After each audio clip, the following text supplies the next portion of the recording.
The door is shut, but it still doesn't feel private. Not with the red light above the glass glowing like a warning. Not with the hallway outside holding its breath. Not with the man behind the console refusing to meet anyone's eyes, like he's afraid that if he looks up he'll become responsible for whatever happens next. Inside the room, the air is thin with cigarette smoke and hot tape machine dust, the kind of smell that sticks in your hair and follows you home, even if you never speak a word. Jackson Browne stands near a microphone that looks older than he feels. He keeps his hands in his coat pockets, not because he's cold, but because he doesn't know what to do with them when people are watching. Even here, behind locked doors, he can feel the watching. There's a guitar on a stand to his left, a stool, a glass of water no one has touched, and on the other side of the room, half in shadow, sits Bob Dylan. He's not centered in the light. He's not posed like a legend. He's just there, hunched a little, hat low, eyes hidden, like a man waiting for the weather to change. His foot taps once, then stops. A small sound in a room full of bigger ones. No one says, "This is a big moment." No one says, "This is history." They don't need to. The fact that nobody is smiling is enough. A young assistant, barely old enough to be in the building, leans in and whispers something to the engineer. The engineer nods too fast. His fingers hover over buttons like they might burn him. Jackson hears one word soft and sharp, like a knife sliding out of a drawer. Rolling. The tape begins moving. Somewhere, unseen, two reels turn like quiet planets. Bob doesn't look up. He doesn't greet Jackson. He doesn't offer a joke to break the tension. He reaches for his guitar slowly, like he's trying not to wake a sleeping animal. Jackson swallows. He watches Bob's hands because watching someone else's hands is easier than thinking about your own. Bob strums once, just a test. Not a chord meant to please anyone. A sound meant to check if the strings are still honest. Jackson steps toward the microphone, and then he stops, because the silence is thick enough to be a decision. Outside this room, people believe songs are born from inspiration. Inside, Jackson has learned the truth. Songs are born from pressure, from need, from something unspoken that keeps pushing until it finds a way out. But tonight isn't just pressure. Tonight is a dare, a private one, a dare that says, stand in front of the truth with your voice uncovered, and don't flinch. Bob shifts in his chair, finally lifting his head just enough for Jackson to catch a glance. It isn't warm, it isn't cruel, it's something harder to handle. It's appraisal. Like Bob is listening before Jackson even speaks, judging the silence he carries. Jackson feels his jaw tighten. He tries to relax it. He reminds himself, don't perform, don't impress, just be present. But presence is hard when you know you're being measured by someone whose shadow reaches farther than your whole body. In the corner, the assistant fidgets, eyes fixed on the reels. He doesn't understand the weight of what he's watching, but he can feel it, like a storm rolling in without thunder. The engineer clears his throat, an instinctive human sound like a dog whining when the room gets tense. Then he stops himself, ashamed for making any noise at all. Bob's fingers find a rhythm, not pretty, not gentle, a pattern that feels like boots on gravel. Jackson leans in and his mouth opens, and then a knock hits the door. One knock, not a polite one, not a mistake. The whole room freezes as if the sound has pinned them in place. The assistant's eyes widen. The engineer's hand hovers over the stop button. Bob doesn't move at all. Jackson doesn't breathe. Another knock comes, harder this time, and then a voice from the hallway, loud enough to cross the door, loud enough to remind them that privacy is always borrowed. Open up. Jackson's stomach drops. He knows that voice. Everyone in this building knows that voice. It belongs to a man who doesn't like secrets unless they're his, a man who believes music is property, a man who believes access is power. The engineer looks at Jackson like he wants someone else to decide. Jackson looks back, and in that look there's a silent question. Do we stop? Bob finally speaks, voice low and flat, like it's not meant to travel far. Don't. One word. Not a command shouted. A decision laid down gently, which somehow makes it heavier.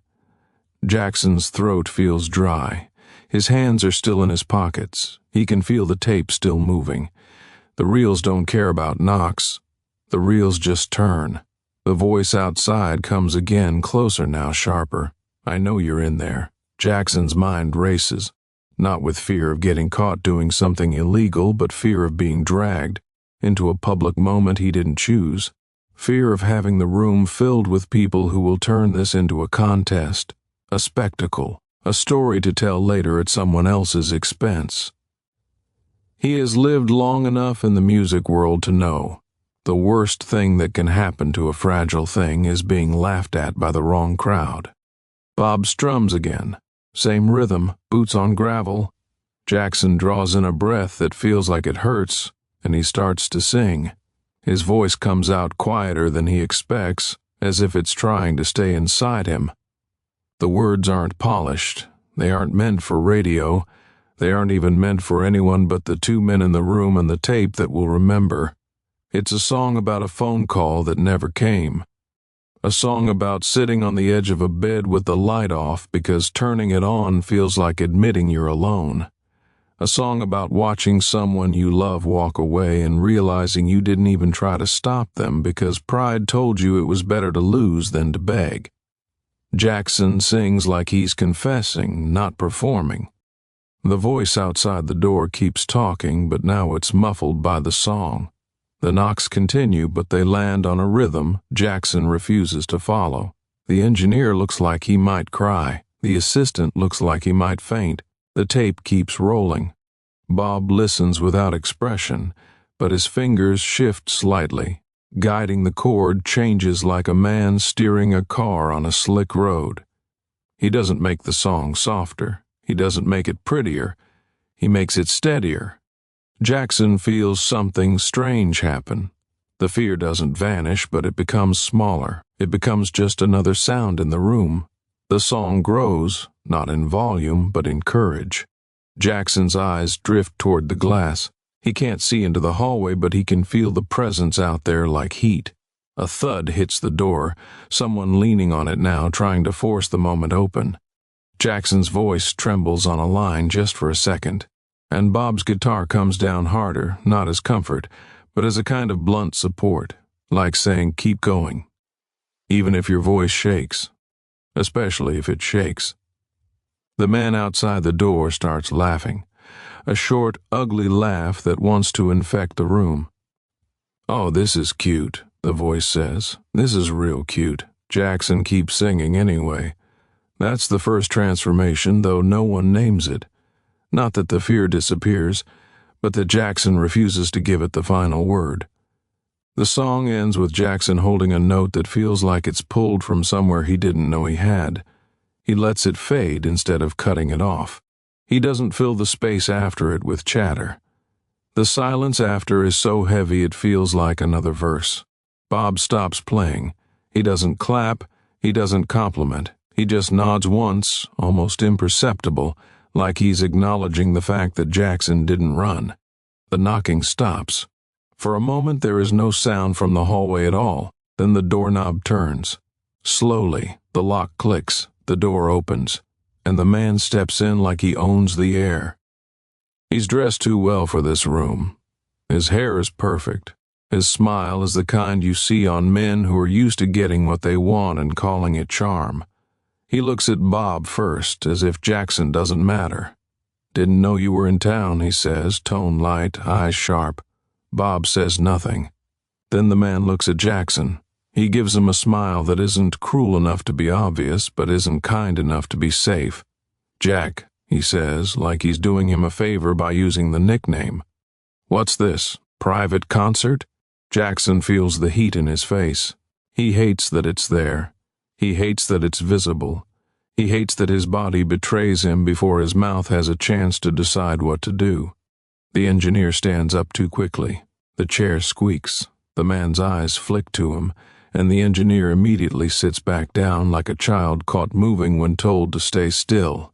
The assistant inches backward, bumping into a stack of cases.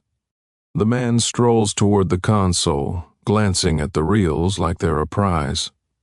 "You rollin'?" he asks, though he already knows. The engineer's mouth opens, then closes. He looks at Jackson again, pleading for someone else to take the hit. Jackson's heartbeat is loud in his ears. He can feel the old instincts rising, the ones that say, make a joke, smooth it over, give the powerful man an easy exit so he won't turn mean. But he also feels something else, the echo of the song still in his chest, the memory of not flinching. Bob watches Jackson now, not with appraisal but with a kind of quiet interest, like he's waiting to see what kind of man Jackson will be when the music stops and the people start. The man reaches for the tape box sitting on the counter, the cardboard sleeve blank except for a date scribbled in pencil. "What's on this?" he asks, casual, already halfway to taking it. Jackson steps forward before he fully decides to. Not fast, not aggressive, just enough to place his body between the man and the tape. It's a small movement, but in a room like this it lands like thunder. The man's eyebrows rise. He looks Jackson up and down, amused. "You guarding it?" he asks. "Why? You say something you don't want folks hearing?" Jackson's mouth goes dry again. He could lie. He could say it's nothing.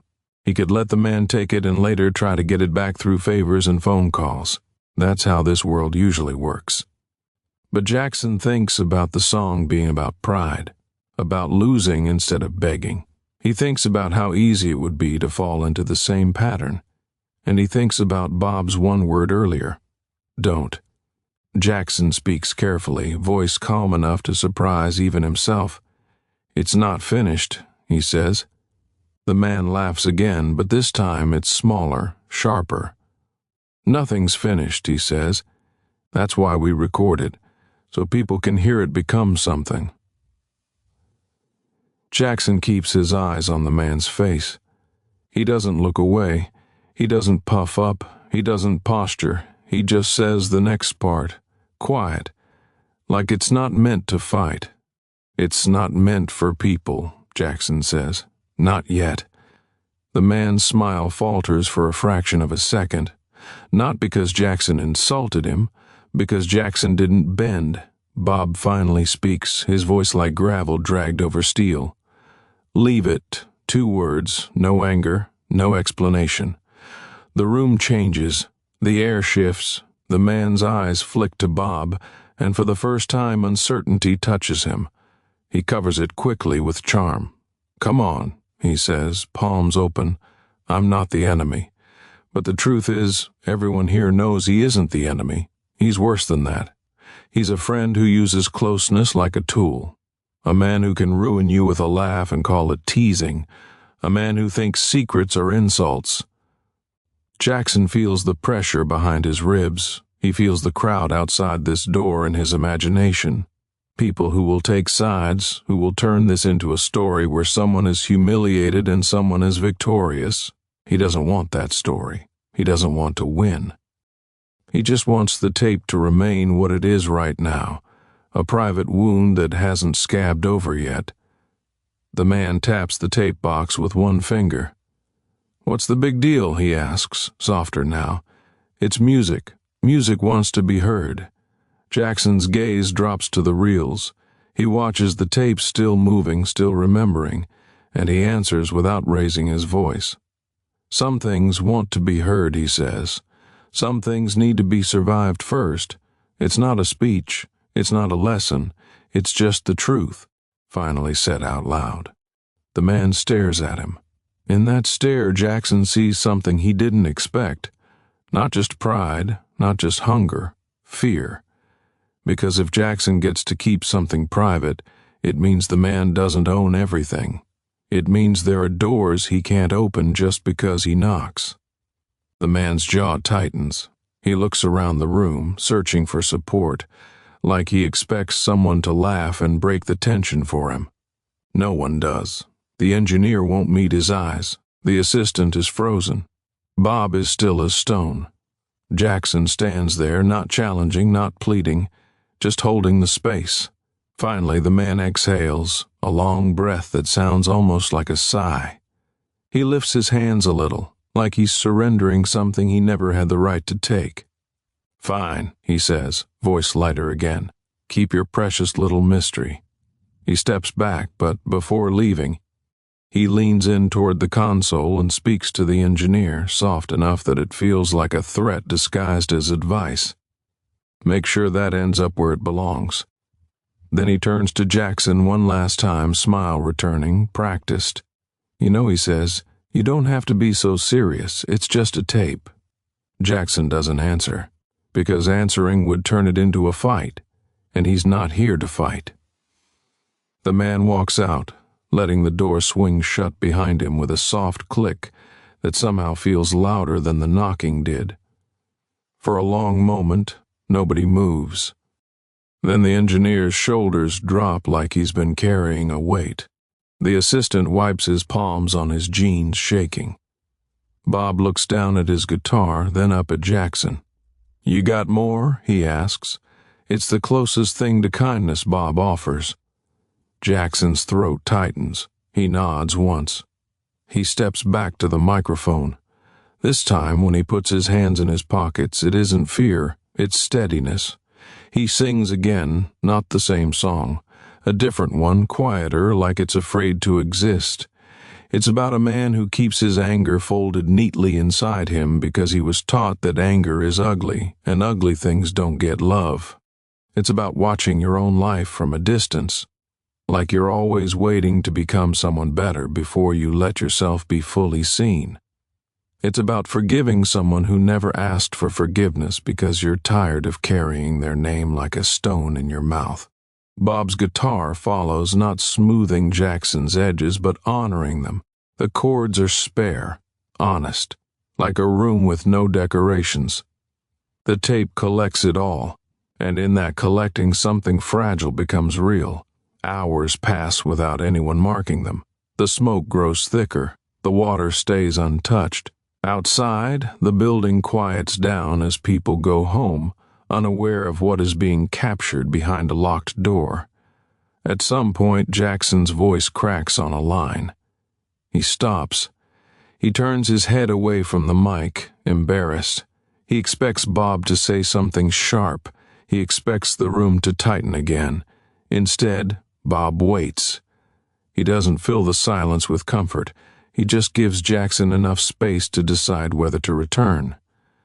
Jackson clears his throat, nods to himself, and steps back in. He sings the line again, voice lower, steadier, like a man picking up a dropped glass carefully before it shatters. When the final song fades, nobody speaks right away. The engineer stops the tape gently, as if he's afraid of hurting it. The reels slow, then stop.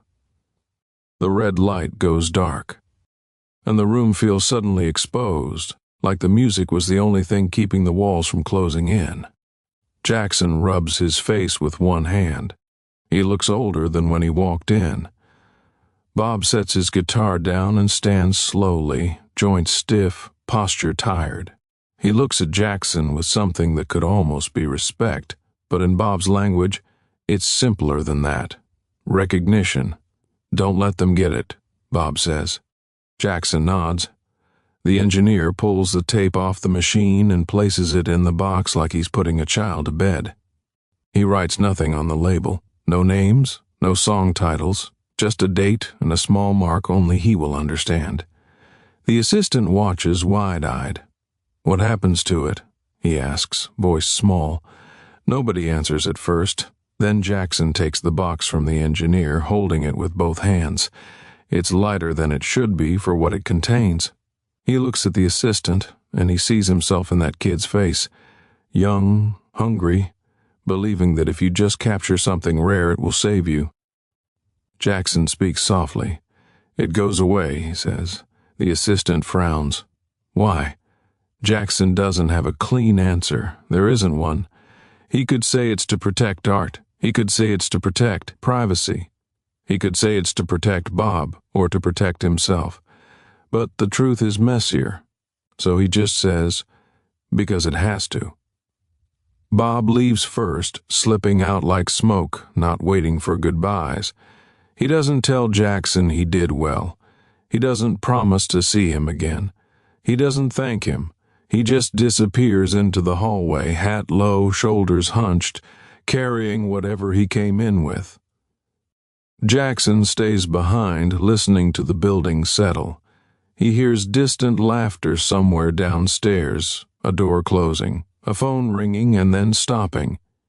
He tucks the tape box inside his coat like it's contraband. When he finally opens the studio door, the hallway is empty. But he still feels watched, not by people, by time. Weeks turn into months. The tape becomes a secret that lives in the back of a closet, then in a locked drawer, then in a safe place Jackson doesn't speak about even to people who sleep beside him. There are moments when he thinks about it late at night, when the world is quiet and his mind is loud. He remembers the knocking. He remembers the man's smile. He remembers the way Bob said leave it like it was nothing, and the way it changed everything. He remembers his own voice cracking and the fact that he didn't run. And then he remembers something else, something he doesn't admit easily. He remembers the fear in the man's eyes when Jackson stood between him and the tape. Not hatred, fear, the fear of being powerless. It haunts Jackson more than anger ever could, because it makes him wonder how many times that man had been afraid before, and how many times he had covered it with charm. How many times he had walked into rooms like this, hungry to be included, hungry to matter, and learned that taking was easier than asking. Jackson doesn't forgive him in a clean way. He doesn't forget. But the memory becomes less sharp over time, not because it was harmless, but because Jackson refuses to keep bleeding for someone else's pride. The tape stays locked away through decades of changing faces and changing sounds. Through parties where people ask Jackson questions they don't deserve answers to. Through interviews where someone tries to pull secrets out of him with a friendly tone. Through seasons of loneliness and seasons of too much attention. Through nights when he wonders if hiding the tape was cowardice. Through mornings when he knows it was mercy. 50 years is a long time for a secret to stay quiet. But secrets don't stay quiet because they're strong. They stay quiet because someone keeps choosing silence over spectacle. Then one winter Jackson is older. His hands show it. His hair shows it. His voice, when he speaks, carries that small rasp of years like a road worn down by weather. He's alone in a room with boxes. Not a glamorous room, not a place with a red light above glass. Just a plain room with a table, a lamp, and cardboard corners worn soft from being moved too many times. He opens a box he hasn't touched in years. Inside are old notebooks, set lists, letters, photos with curled edges, and at the bottom, wrapped in cloth, is the tape. The blank label has yellowed. The pencil mark is faded. But it's still there. For a long time, Jackson just stares at it. He can hear the knocking again, like it's happening in the next room. He can smell the smoke. He can feel Bob's quiet presence. He can see the man smile. He can see himself stepping forward. And suddenly he understands what the tape really contains, not just songs. A moment when he chose not to become cruel just because someone tried to take from him. A moment when he learned that protecting something doesn't always look like fighting. Sometimes it looks like standing still. He runs his thumb over the edge of the box, feeling the cardboard give slightly under pressure. He considers playing it. He considers letting the world hear it. He considers what would happen if it finally escaped the locked drawer and became someone else's story to trade. He thinks about Bob. Wherever he is, whatever version of him still exists in the world's mind. He thinks about the assistant, now an old man maybe, if he's still alive, still remembering that night without knowing what it became. He thinks about the man who knocked on the door. He thinks about whether that man ever found a way to stop knocking. Jackson doesn't know what's right. He only knows what feels honest. He sits down at the table and places the tape in front of him like an offering. He doesn't smile. He doesn't cry. He just breathes. Then he does something simple. He takes a pen and writes on the label for the first time. Not names, not song titles. Just one sentence, small and plain, like it's meant for a person, not a crowd. Do not release while anyone still needs this to stay private. He caps the pen. He wraps the tape back in cloth. He puts it back in the box, and he locks the box away again. Because even after 50 years, the world is still hungry, and hunger doesn't always deserve to be fed.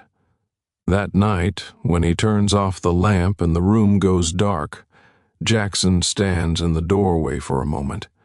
He listens to the quiet, not the quiet of secrecy, the quiet of restraint. He remembers the red light over the studio glass. He remembers the way the tape turned no matter what happened outside the door. He remembers his voice, trembling but present. And as he closes the door softly behind him, there's no grand ending, just the sound of the latch catching, just a man walking away from an old moment, still carrying it carefully, not because it made him famous, but because it once made him brave enough to stay gentle under pressure. And somewhere, deep in a locked place, the tape waits, still holding the smoke, the silence, the knocking, and two voices that chose, for one night, not to turn pain into a weapon.